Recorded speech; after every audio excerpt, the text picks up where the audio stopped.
ঢাকে কাঠি পড়ল শারদ উৎসবের, আর মাত্র 4 মাস বাকি। তার আগেই শারদ উৎসবের ঢাকে কাঠি পড়ল খুঁটি পুজোর মধ্য দিয়ে।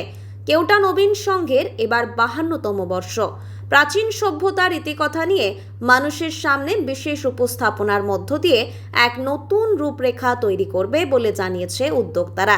এদিন এই খুঁটি পুজোতে উপস্থিত ছিলেন চুঁচুড়ার বিধায়ক অসিত মজুমদার, হুগলি চুঁচুড়া পৌরসভার সিআইসি স্বাস্থ্য জয়দেব অধিকারী, 11 নম্বর ওয়ার্ডের জনপ্রতিনিধি মৌসুমী বসু চ্যাটার্জি সহ বিশিষ্ট গুণীজনেরা।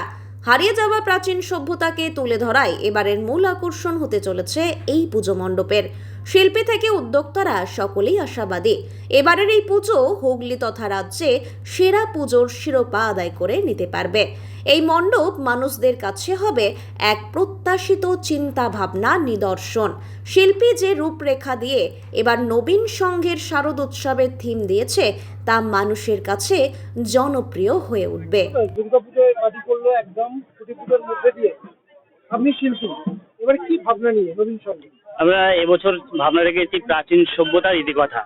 আমরা ইতিহাস বইতে পড়েছি, আমরা বিভিন্ন গল্প কাহিনী পড়েছি, আমরা আমাদের যে ভৌগোলিক অবস্থা অনুসারে বিভিন্ন সভ্যতা গড়ে উঠেছিল আমাদের এই ভারতবর্ষে টোটা ওয়ার্ল্ডে, তার যে প্রাচীন নিদর্শনগুলি আমরা দেখেছি এবং পড়েছি, তারই একটা সভ্যতা আমরা এখানে তুলে ধরছি, যেটা আমরা নাম দিয়েছি প্রাচীন সভ্যতার ইতিকথা।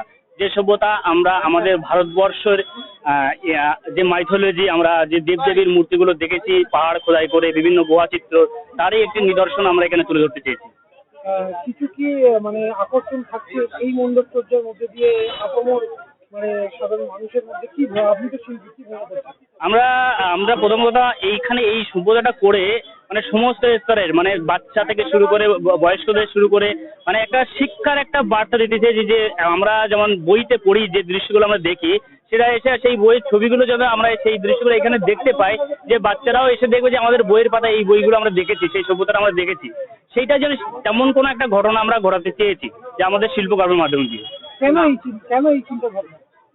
অনেকটা আমরা দেখেছি বেশিরভাগ এখন বর্তমান সময় বই পড়া অনেকটা কমে গেছে। ছেলেমেয়েরা মোবাইল যুগ এতটাই আধুনিকতা দেখাচ্ছে, যে আমরা মোবাইল ডিজিটাল যুগ হয়েছে, কম্পিউটার হয়েছে, কিন্তু আমাদের সমস্ত কিছুই শিক্ষা দেয় আমাদের প্রাচীন থেকে।